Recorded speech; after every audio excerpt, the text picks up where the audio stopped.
예수님이 이 땅에 오셔서 하신 일 세 가지가 나옵니다. 한번 읽어볼까요? 시작. 예수께서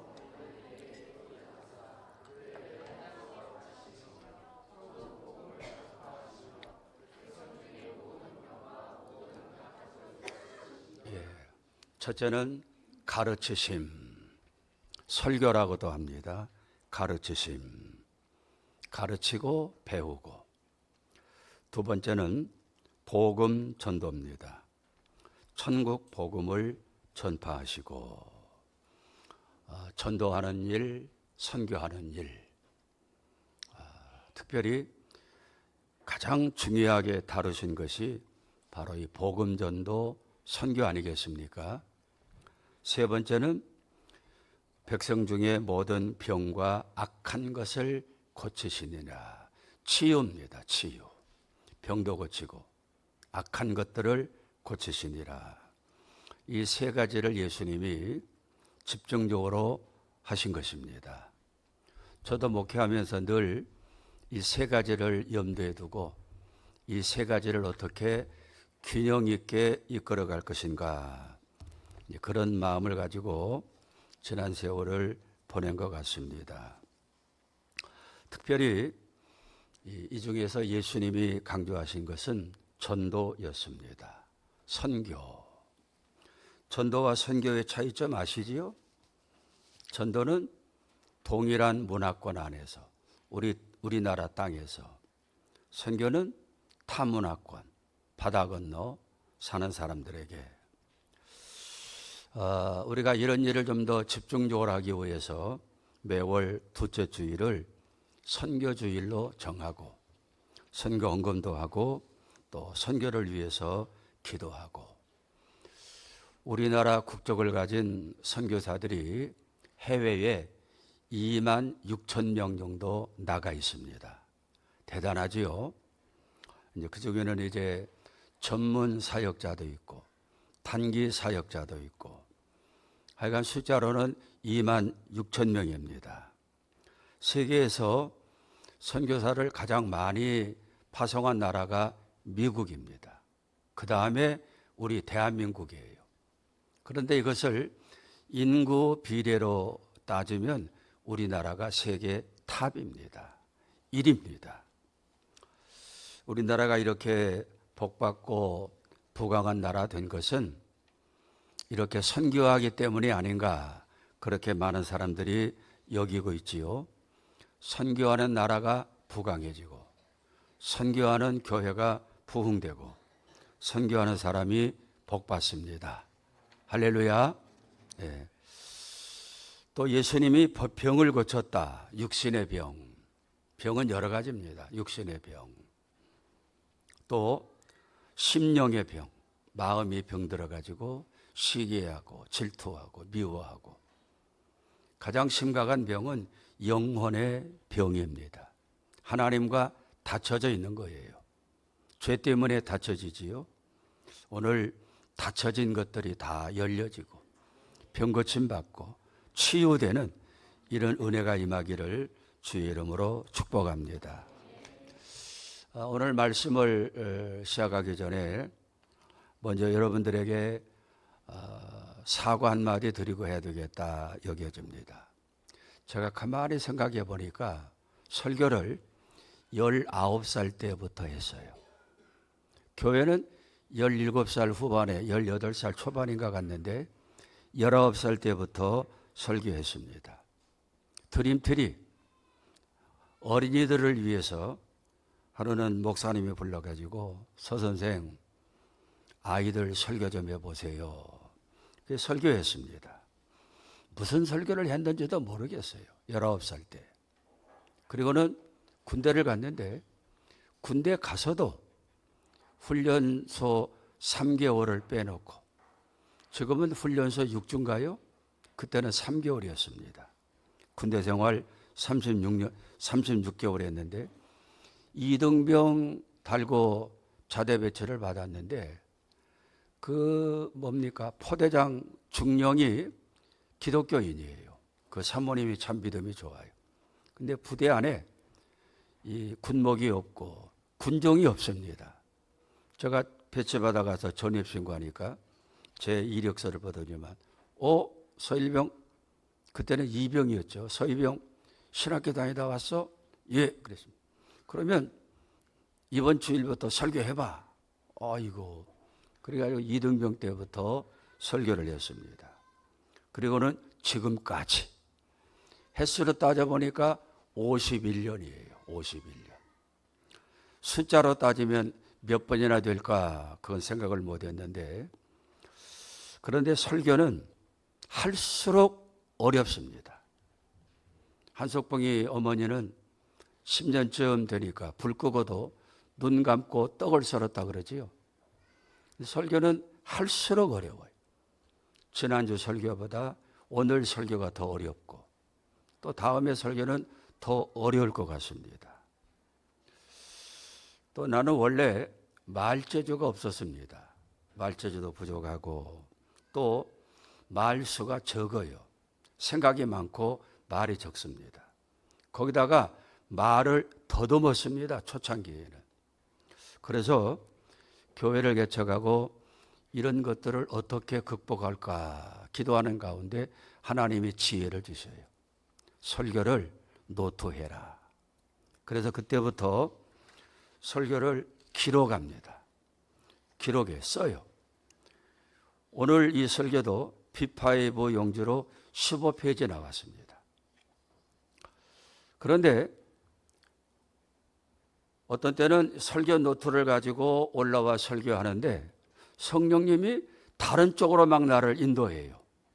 그래서 노트하고는 좀 다르게 설교하기도 하는데, 이렇게 쓰다 보니까 유익한 점이 있었습니다. 글 솜씨가 늘어나는 거예요. 시도 쓰게 되고 칼럼도 쓰게 되고 원고도 쓰게 되고. 그런데 가만히 생각해 보면 44년간 여기서 설교했는데 때로는 우리 성도들을 좀 언짢게 하고 또 불편하게 하고 또 말을 좀 오해받을 말을 하기도 하고, 어떨 때는 설교 마치고 돌아와서 잠깐 앉아 있는데도 내가 왜 그 말을 했지? 또 어떨 때는 설교를 녹음된 거를 들으면서 내가 이때 왜 이런 말을 했지? 그런 그 후회감이 있습니다. 그래서 지난 세월 동안 설교하고 상담하고 또 이런저런 회의도 많이 했는데 본의 아니게 이런 말들 때문에 마음이 좀 상처가 되고 오해가 됐던 분들, 여러분에게 죄송하다 이런 인사도 드리고 다 마음속에서 지웠으면 좋겠습니다. 그리 할 수 있겠습니까? 할렐루야, 고맙습니다. 오늘 이 누가복음 17장의 말씀의 제목을 나는 무익한 종이다 그랬습니다. 10절에 나오는 말씀이지요. 나는 무익한 종이다. 제 자신을 가리키는 말입니다. 나는 무익한 종이었다.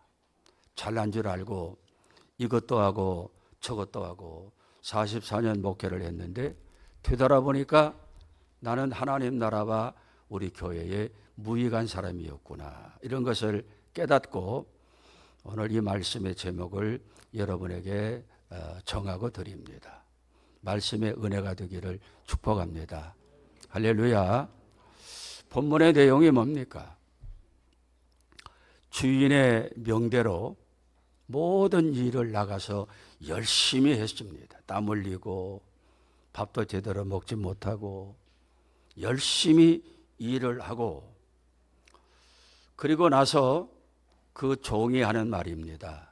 나는 주인에게 무익한 종이었습니다. 이렇게 고백하는데 저 자신을 바라보며 하는 말씀이고 이 말씀의 은혜가 되기를 바랍니다. 누가복음 17장에 보면 세 가지가 나와요. 첫째는 뭡니까? 실족하게 하는 자에 대한 경고입니다. 자, 1절 한번 읽어볼까요? 시작.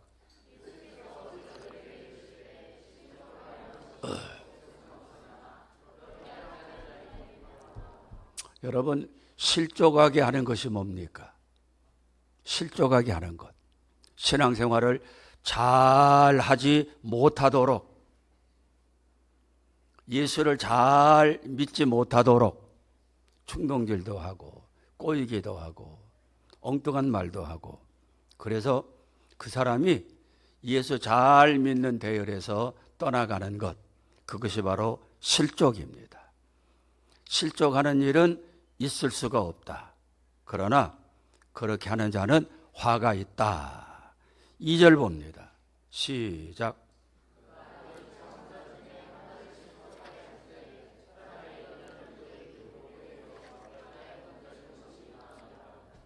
참 무서운 말이지요. 누구든지 실족해 하는 자가 있으면 살 생각하지 말고 차라리 연자 맷돌을 목에 걸고 바닷속에 빠져 죽으라는 것입니다. 얼마나 참 이 실족이 무서운 것인가를 우리에게 가르치는 대목입니다. 여러분, 나 때문에 형제들이 실족되게 하는 일이 없기를 축복합니다. 그러나 나 때문에 예수 믿는 사람들이 늘어나기를 바랍니다. 나사로가 그랬잖아요. 나사로 때문에 믿는 자들이 많아지니라.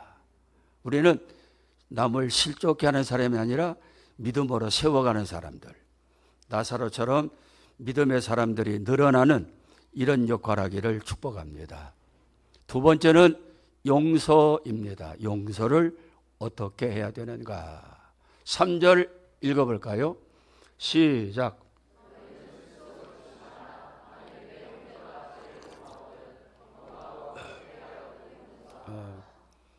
믿음의 사람이 잘못하면, 죄를 범하면 경고하라는 것입니다. 경고. 당신 그러면 안 돼요. 하나님 벌 받습니다. 교회 안에서도 치리합니다. 경고하고, 두 번째는 회개하거든 용서해라. 회개 앞에는 용서할 수밖에 없는 것입니다. 4절 시작.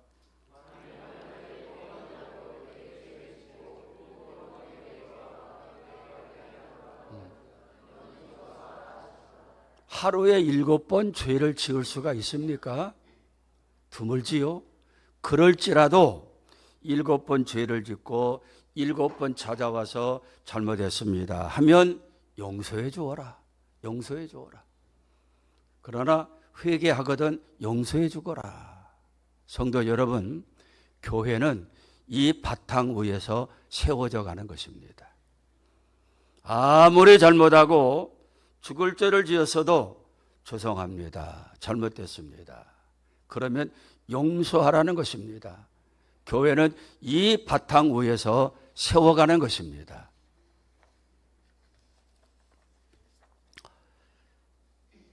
그리고 세 번째 말씀이 오늘 이 내용입니다. 우리 믿는 자들이 어떻게 교회 일을 하고 봉사를 해야 될까? 여기에 관한 교훈입니다. 어느 종이 주인의 명령대로 들에 나가서 열심히 일을 했습니다. 밭을 갈고 양을 칩니다. 참 피곤해요. 밥도 제대로 못 먹고. 집에 돌아왔는데 주인이 또 다른 명령을 내립니다. 나 배가 고프니 빨리 저녁 먹을 수 있도록 상을 차려오너라. 그래서 종은 피곤하고 죽을 지경인데 주인의 명령대로 떡을 만들고 음식을 만들어서 상을 차려왔습니다. 아, 그러면 주인이 너도 가서 먹거라 하면 좋을 터인데 또 다른 명령을 내려요. 거기 서서 내가 다 먹도록 심부름하여라. 물도 내가 떨어지면 물도 가져오고 내가 밥 다 먹도록 거기 서서 수정을 들어라. 참 기가 막힌 일이지요. 지금 같으면 이런 집안에 도우미는 없을 것입니다. 뛰쳐나갈 것 같아요. 그리고는 식사가 다 끝난 다음에 그제서야 종아 너도 가서 먹어라. 참 순진한 아인이고 고약한 주인이 나옵니다. 이렇게 했다고 주인이 하인에게 수고했다, 고맙다 이런 말을 하지 않는다는 것입니다. 9절 한번 볼까요? 명대로 했다고 종에게 감사하겠느냐? 안 한다는 것입니다. 당연한 것이라는 것입니다. 중요한 답은 10절에 나옵니다. 10절 시작.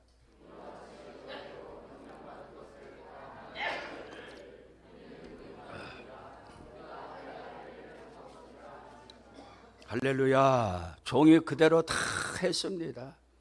그러고 난 다음에 종이 스스로 뭐라고 합니까?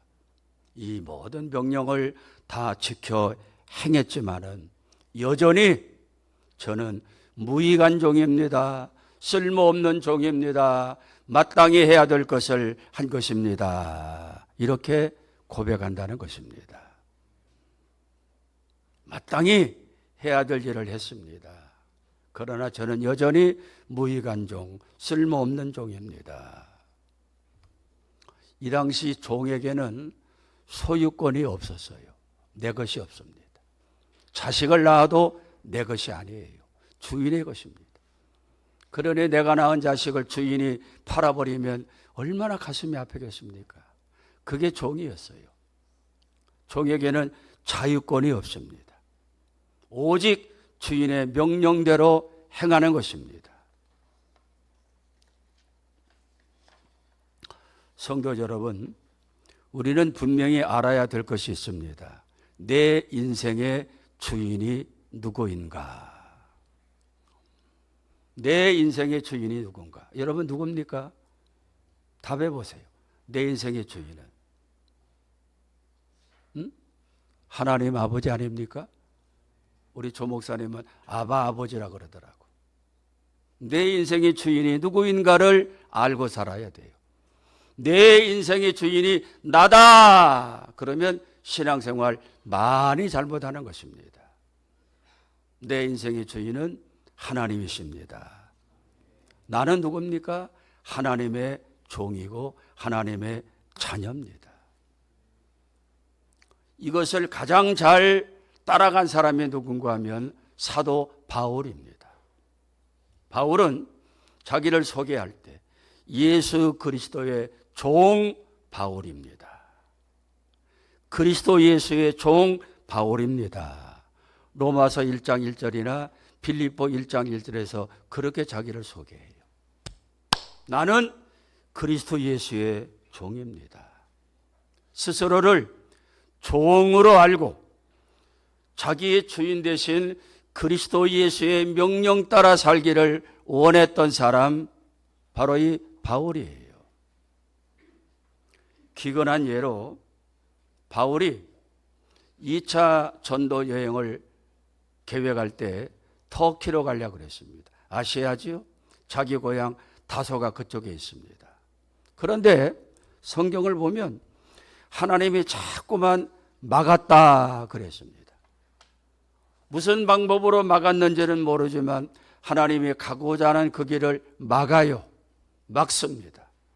여러분, 여러분들이 살기를 원하고 가기를 원하는 그 방향으로 하나님이 이렇게 막아낸 적은 없습니까? 바울이 그랬다는 거예요. 그래서 기도합니다. 하나님, 저는 이 길을 가고 싶은데 왜 막으십니까? 하나님의 뜻이 무엇입니까? 기도하는데 놀라운 환상 가운데 사도행전 16장 9절이지요. 하나님의 음성이 들립니다. 마게도냐 사람이 서가지고 손짓합니다. 건너와서 우리를 도와달라. 마게도냐는 바다 건너 유럽입니다.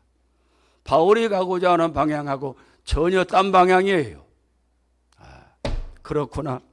하나님의 뜻은 터키로 가는 것이 아니라 마게도냐 저 유럽으로 가서 복음 전하는 것이 하나님의 뜻이구나. 그리고는 일행을 데리고 하나님의 뜻을 따라 마게도냐 유럽으로 들어가는 배를 타고 떠나가 빌립보에 가서 루디아를 만나 교회를 세우지요. 철저한 종의 의식입니다. 종의 의식. 종의 의식. 한번 따라해 볼까요? 종의 의식. 우리에게 필요한 것은 바로 이것이 아니겠습니까? 사무엘상에 보면 암소 2마리가 법궤를 싣고 벳세메스로 갑니다. 어느 누구가 자원해가지고 그 일을 하려는 사람이 없어요. 그래서 암소 2마리를 잡아다가 수레를 만들어 그 위에 법궤를 싣고 벳세메스로 보냅니다. 벳세메스 사람들이 보니까 암소가 오는데 놀라웠게도 그 위에 자기들이 그렇게 원하는 법궤가 실려 있어요. 야, 이게 웬일이냐? 하나님의 은혜구나. 그리고는 그 법궤를 받아들고 끌고 왔던 암소를 죽여서 수레를 장작으로 만들어 불살라 하나님 앞에 번제의 예물로 드립니다. 참 이게 있을 수 있는가? 사람도 하지 못하는 일을 암소가 했다면 그 암소에게 꽃다발이라도 걸어주고 수고했다고 특식이라도 만들어 먹이고 대우해주고, 이게 우리 상식 아닙니까? 그런데 하나님의 뜻은 그게 아니었어요. 암소를 죽여서 번제의 제물로 하나님 앞에 드렸다는 것입니다. 이게 주의 일하는 사람들의 자세가 아닌가. 저는 간만에 생각해 보면 우리 성도님들에게 많은 대우를 받았습니다. 엄청난 대접을 받았어요. 어제 어느 분이 또 뭐를 주고 뭐를 하고, 우리같이 이렇게 많은 대접을 받은 사람이 없습니다. 오히려 암소처럼 하나님 앞에 번제로 드려야 되는데 너무 많은 대접을 받았어요. 여러분의 사랑을 감사하지만 나는 여전히 내 마음속에 나는 무익한 종이었다. 그런 마음을 가지고 이 말씀을 전합니다. 종의 의식이에요. 여러분 나이가 몇 살이나 됐습니까? 지나온 세월을 한번 더듬어 보세요. 여러분 인생의 전환점이 어디에 있었는가? 전환점. 터닝 포인트라고 그러죠. 저도 가만히 되돌아보면 저에게 첫 번째 터닝 포인트 전환점은 18살 때 왔습니다. 18살 때 하늘산 기도원에서 성령의 불세례 받았습니다. 온갖 은사를 다 받았어요. 목요일 날 집회 오전 시간에 돌아가신 이천성 목사님이, 원래 그분 말이 좀 걸어요. 목사 될 놈들 손들어 그러는데 나도 모르게 손이 번쩍 올라가더라고. 성령님이 내 손을 들어 올린 것 같아요. 주님 만나고 나의 앞길은 목사 되는 길이다. 이런 확신을 내게 주어진 것이 인생의 첫 번째 전환점입니다. 저는 그때부터 나는 목사다 이런 마음 가지고 달려왔습니다. 두 번째 터닝 포인트는 1980년 26살 때 우리 은연교회를 개척하신 것입니다. 담임 목사가 된 것이지요. 준비도 안 됐습니다. 뭘 할지도 몰랐습니다. 그런데 하나님이 나를 이끌어서 은연교회를 개척하시고 44년 이끌어서 여기에 세웠습니다. 세 번째 터닝 포인트는 2002년도 8월 2일 날 같아요. 성결리에서 전화가 왔습니다. 가을 학기부터 외래교수 해 주시기 바랍니다. 깜짝 놀랐습니다. 학위도 없고 그거 하려고 막 난리를 쳐대는데 로비한 적도 없는데. 그래서 그때부터 22년간 교수로, 학장으로 좋은 시절 신학생들과 함께 보냈습니다. 네 번째 터닝 포인트가 중요해요. 2014년도, 2018년도 몸이 망가져가지고 신장 이식 수술을 받았습니다. 병원에 있는데 주일을 만났어요. 지난 36년 동안 단 한 번도 주일날 설교를 안 해본 적이 없었습니다. 그런데 그날은 몸이 다 망가져가지고 링거로 2개 꺾고 휠체어 타고 보람의 병원 예배실에 올라갔습니다. 나도 모르게 울컥하면서 눈물이 줄줄줄줄 나와요. 하나님이 지난 36년 동안 나에게 건강을 주어서 단 한 번도 설교 못하게 한 적이 없는데 내가 그것에 대해서 감사하지 못했구나. 당연한 것으로 알고 있었어요. 주일날 설교하는 거 36년 동안. 그런데 그날은 설교 못하고 환자복으로 링거로 서너 개 꺾고 앉아있는데 회개가 나와요. 그렇게 붙잡아 주시고 건강 주셨는데 내가 감사하지 못했구나. 하나님 죄송합니다. 눈물이 막 얼마나 나오는지 몰라요. 끝까지 울었습니다. 그리고 병실에 돌아와서 그날 주일날 오후지요. 우리 사모도 교회가 있고 혼자 지난 날을 되돌아봅니다. 하나님, 제가 이런 일을 하지 않았습니까? 남이 못하는 외국의 교회도 4개나 세우고 교수로 학장으로 이렇게 있었고 어쩌고 저쩌고 저쩌고 어쩌고. 하나님 건강 회복해 주세요. 다시 하겠습니다. 그러는데 하나님의 음성이 들려요. 어리석은 종놈아, 네가 한 줄로 아느냐? 내가 너를 사용했느니라. 막 천둥번개가 치는 것 같아요. 어리석은 놈아, 네가 한 줄로 아느냐? 내가 너를 사용했느니라. 막 숨이 끊어질 듯한 그런 음성이 들립니다. 침대에 앉았다가 엎드렸습니다. 그렇습니까? 참 어리석었습니다. 내가 한 줄로 알았습니다. 주님 용서해 주세요. 제가 했던 모든 일들이 자랑이었고 누구에게 알리고 싶었던 일이었는데 주님이 하신 일이었군요. 감사합니다. 그러는데 누가복음 17장 10절 말씀이 번개처럼 지나가요. 저는 무익한 종이었습니다. 저는 무익한 종이었습니다. 이제 5번째 터닝 포인트가 남았지요. 은퇴하고 뭐 할 것인가? 한국 사람들은 은퇴라고 합니다. 하던 일에서 물러나와 한가롭게 쉬는 것이 은퇴예요. 그런데 영어에는 은퇴라는 단어가 뭔지 아십니까? 리타이어. 타이어를 새로 갈아 낀다는 것입니다. 이게 은퇴예요. 우리나라 개념하고 이 서양 사람들, 영국이나 미국 사람들 개념하고 완전히 달라요. 한가롭게 물러가서 쉬는 것이 아니라 타이어를 새로 갈아 끼우고 달려가라는 것입니다. 하나님이 어떤 방향으로 달려가게 하실 줄은 모르지만 여러분들도 함께 기도해 주시고 여러분 인생에도 리타이어할 수 있는 이런 기회가 있기를 축복합니다. 어리석은 놈아, 네가 한 줄로 알았냐? 내가 필요해서 너를 잠시 사용한 거야. 지금도 제 가슴에 울림으로 남아 있습니다.